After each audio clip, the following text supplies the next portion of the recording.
কবি দেবাশিস বসুর একটি কবিতা খাত্র শব্দ। ভ্রমণ নয়, পর্যটন ভেবেই ভালো লাগে আমার, যেমন যাওয়ার বদলে গমন, এই শব্দে রাজসিকতার স্পর্শ মেলে।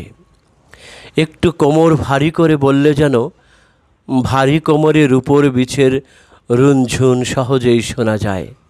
পুনরাবৃত্তির এই দিনে বেজে ওঠা ওই আপৎকালীন ঘণ্টা, তারও এক অসহ্য ছন্দ আছে।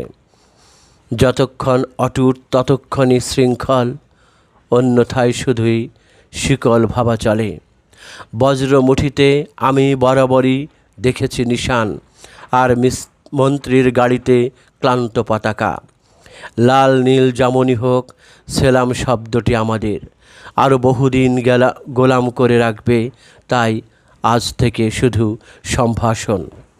আমরা তো সবাই রাজা, বুঝি না আড়ালে তুমি একবার ডাকলে রাজন কত বেশি কুরুক্ষেত্র হবে।